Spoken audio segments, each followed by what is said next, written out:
यह फोटो याद है आपको। इस फोटो में पीएम मोदी ने इसरो चीफ के सिवन को आलिंगन किया था 2019 में, और यह तब किया था जब लैंडिंग के समय चंद्रयान का कांटेक्ट लॉस्ट हो गया था। वह क्रैश लैंडिंग किया था। इस दिन पूरे देश को बहुत ज्यादा दुख हुआ था।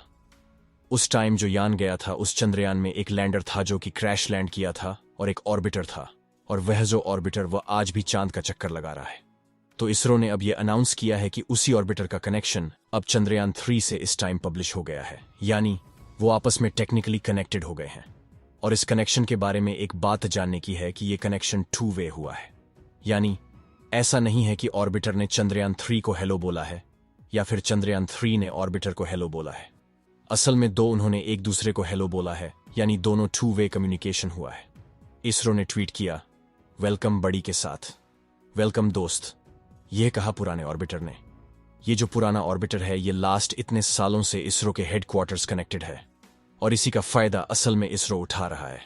ये ऐसी बात हो गया कि हम किसी नए शहर में गए और वहां पर हमारे परिवार का या फिर जान पहचान का पहले से ही रहता है, तो ऐसे में चीजें ईजी हो जाती हैं, और यही कारण है इन दोनों को कनेक्टेड कराया गया। यानी अब पुराना ऑर्बिटर जो है वह भी कनेक्टेड रहेगा, और चंद्रयान तो है ही। तो ये पूरा एक प्रॉपर सिस्टम बन जाएगा जिससे कोई भी कम्युनिकेशन में डिले नहीं होगा, या फिर कोई भी इमरजेंसी होती है या फिर कुछ भी इंफॉर्मेशन होती है, उसके लिए हमारे ऑब्जेक्ट्स पहले से ही मौजूद हैं। आप अगर धरती पर किसी भी स्पेस स्टेशन का बेस देखोगे तो को बहुत सारे बड़े बड़े एंटेनास दिखेंगे। तो एक्चुअली मेन इन्हीं एंटेनास के जरिए कम्युनिकेशन होता है स्पेस में। पिछली बार जब मिशन किया गया था तो हमारा कोई जान पहचान का व्यक्ति यानी कोई ऑर्बिटर या ऐसा कुछ सॉर्ट टू स्पीक वहां पर नहीं था, और यही कारण था कि हमारे पास कुछ एडिशनल टेक्निकल सब वोट्स नहीं थे उस टाइम। लेकिन इस बार चीजें अलग हैं। इस बार तो कई देश भी इंडिया का मदद कर रहे हैं इस मिशन में। इनफैक्ट नासा भी मदद कर रहा है इस मिशन में। इतने सारे इंफॉर्मेशन के बीच में मैं इसका नाम तो बताना भूल ही गया। इस पुराने ऑर्बिटर का नाम है प्रधान, और जिनको नहीं पता है, जो लैंडर लैंड करेगा उसका नाम है विक्रम। आपको पता ही होगा। और इसके अंदर से जो गाड़ी निकलेगा, जो व्हील वाला गाड़ी निकलेगा, रोवर, उसका नाम है प्रज्ञान रोवर। ये मिशन इतना इंपॉर्टेंट इसलिए है क्योंकि इंडिया अब चौथा कंट्री बन जाएगा आफ्टर अमेरिका, रशिया और रिसेंटली चाइना, इसके बाद इंडिया। तो ये अगर सही में सक्सेसफुल हो गया तो सेलिब्रेट करने का टाइम हो गया। जब भी कोई space mission as planned as calculated चलता है तब वैज्ञानिकों को बहुत खुशी होती है। और सबसे अच्छी बात है कि अब तक का जो मिशन हुआ है वह प्रॉपर प्लान्ड ही हुआ है। चंद्रयान 2 का मिशन भले ही असफल हो गया हो, लेकिन वह जो ऑर्बिटर अभी भी वहां है। पर जानने की बात यह है कि किसी भी मिशन में 3 चीजें होती हैं, ऑर्बिटर, लैंडर और रोवर। ऑर्बिटर जो है वह ऊपर रहता है चांद के ऊपर, और वह नीचे धरती पर हेडक्वार्टर में मौजूद इंफॉर्मेशन कम्युनिकेट करने में मदद करता है। और दूसरा है लैंडर, यानी वह पार्ट जो कि लैंड करने में मदद करता है। किसको लैंड करने में मदद करता है? रोवर को। फाइनल जो है, ये सब इतना कुछ इसलिए हो रहा है, ये मिशन आखिर इसलिए किया जा रहा है ताकि ये जो रोवर हैं, बस एक छोटा सा रोवर ऊपर जाए चांद पर, और उतर के वह सूरज के शक्ति को लेकर, सूरज एनर्जी को लेकर, वह अपने आप को सेल्फ पावर करें और वहां पर चल पाए। कैसे चल पाए? धरती के कमांड से चल पाए।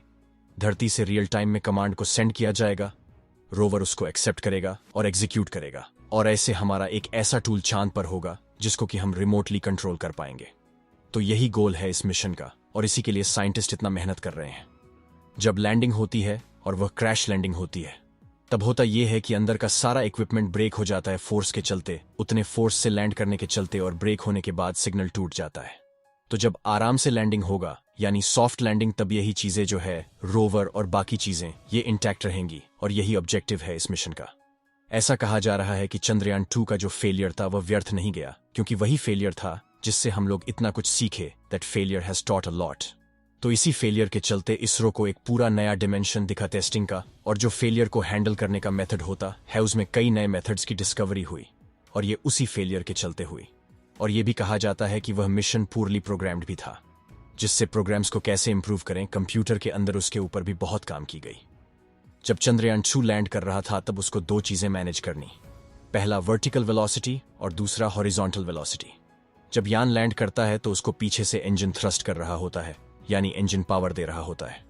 तो चंद्रयान 2 के केस में ये जब लैंड कर रहा था तब जो थ्रस्ट था इंजन का वही बहुत ज्यादा हो गया था। तो यही सब चीजें जो रॉन्ग हुई थी उसी को करेक्ट करने का तय किया गया चंद्रयान 3 में। और आप ऐसा भी कह सकते हो कि चंद्रयान 2 का जो टेक्नोलॉजी था उससे 10 गुना ज्यादा रिफाइंड टेक्नोलॉजी यूज किया गया है चंद्रयान 3 में। यह चीज आप सोच कर देखो कि जब चंद्रयान 2 में जब कम्युनिकेशन टूटा था तब वह चांद से जस्ट 400 मीटर दूर था, यानी 1 किलोमीटर से भी कम डिस्टेंस, यानी 400 मीटर के डिस्टेंस पर उसका कम्युनिकेशन टूट गया था। जो कितनी दुख की बात है। मतलब पूरा मिशन 90% कुछ भी नहीं है। जो लास्ट का कुछ मोमेंट होता है वही सबसे इंपॉर्टेंट होता है। मतलब आप सोचो कि जो ये लॉन्च से जो प्रोसेस होता है, लॉन्च करना, धरती का ऑर्बिट करना, फिर चांद में जाकर ऑर्बिट होना और फाइनली लैंडिंग फेज, तो सबसे क्रूशियल जो है वह है लैंडिंग फेज। मतलब 90% चीजें अगर कैलकुलेशन के हिसाब से भी हुई और लास्ट का 5% में चूक हो गया तो इससे चांसेस बढ़ जाते हैं फेलियर के। इसीलिए इसरो ने चंद्रयान 3 के लिए ये जो लास्ट का 5% टाइम है, ये जो लास्ट का जो पॉसिबल हो सकता है, इसी के लिए बहुत प्रिपेयर किया है ताकि वर्स्ट केस में फेलियर ना हो और वर्स्ट टू वर्स्ट केस भी कुछ हो फिर भी हम सक्सेस लैंड कर जाए। इस तरह चंद्रयान 3 को प्रिपेयर किया गया है। चंद्रयान 3 के लैंड होने के बाद जो रोवर वहां पर सर्च करेगा वह सब इंपॉर्टेंट पार्ट होगा और फ्रैंकली कहूं तो सबसे मजेदार पार्ट होगा, क्योंकि जो रोवर है वह चांद के साउथ पोल पर इंस्पेक्शन करेगा और वहां पर क्या क्या एलिमेंट्स अबंडेंस में अवेलेबल है, यानी बहुत मात्रा में, इसी चीज का वहां पर जांच होगा और जो भी वहां पर मिलेगा, जिस चीज का भी डेटा मिलेगा वह वैज्ञानिकों को धरती पर आएगी और उसी डेटा का इस्तेमाल करके हम इकोनॉमी के लिए फ्यूचर प्लान कर पाएंगे। अगर हम कुछ मिनरल्स एक्सेस कर पाएंगे तो सारे देश मिलकर हो सकता है मिनरल एक्सट्रैक्शन प्रोजेक्ट भी निकाले, यानी एक ऐसा प्रोजेक्ट इसमें चांद के सतह पर जितने भी मिनरल्स हैं इसका इस्तेमाल हमारे इकोनॉमी को बूस्ट करने के लिए हो सकता है, यानी प्रोडक्ट्स को बनाने में हो सकता है। जैसे कि बहुत सारे एलिमेंट्स जो कि मोबाइल और इलेक्ट्रॉनिक डिवाइसेस में यूज होते हैं, इनको एक्सट्रैक्ट करने का मिशन भी हो सकता है। और अगर ऐसा कोई मिशन हुआ तो आप कोर्स वह एक देश नहीं करेगा, अपने रिस्क पर इसके लिए धरती के सारे देशों को यूनाइट होकर साथ होकर ऐसा कुछ मिशन करना होगा और भी एलिमेंट्स मिले उन्हें अपने डिसाइडेड शेयर के हिसाब से बांटना होगा। अब टेक्नोलॉजी का जो हद है वो यही है कि अभी तक हम लोगों ने जो देखा, टेक्नोलॉजी हॉर्सेस, ऑटोमोबाइल आया, ऑटोमोबाइल से अब एडवांस ऑटोमोबाइल आया। अब जितना भी टेक्नोलॉजिकल डेवलपमेंट होना है वह स्पेस के मामले में ही होना है, यानी ये जो एक्सट्रैक्शन मिशंस है मिनरल्स को फेच करना, और यह सब यही फ्यूचर होने वाला है हमारे टेक डेवलपमेंट का। अगर वहां पर मिनरल मिला तो ये बहुत बड़ी न्यूज होगी पूरे विश्व के लिए, और क्योंकि साउथ पोल पर बाहर सबसे पहला देश बन जाएगा लैंड करने का, तो ये भारत के लिए भी एक प्राउड की बात होगी और इतिहास में ये दर्ज हो जाएगी। और होपफुली ऐसा कहा जाएगा कि भारत ने ही पहली बार चांद का साउथ पोल का डेटा भेजा और मिनरल्स का पता लगाया। होपफुली यही लाइंस इतिहास में लिखी जाएंगी जब भी किसी स्पेस ऑब्जेक्ट की बात होती है। बहुत लोगों के मन में यह आता है कि चांद के बारे में तो वैज्ञानिक बहुत कुछ जानते हैं ना, चांद को तो पूरी तरह रीड कर लिया गया है। चांद का मैप भी मौजूद है गूगल अर्थ में, तो फिर क्या नहीं पता, सब तो पता ही है। लेकिन वैसा नहीं है। ज्यादा तक जो डेटा है वह कैलकुलेशन से ऑब्टेन की गई है, यानी मैथमेटिकल कैलकुलेशन से। सोचो, एक्चुअल में आज तक कोई साउथ पोल पर गया ही नहीं है चांद का, तो वहां पर क्या है ये कैलकुलेशन से फुली प्रिडिक्ट नहीं की जा सकती।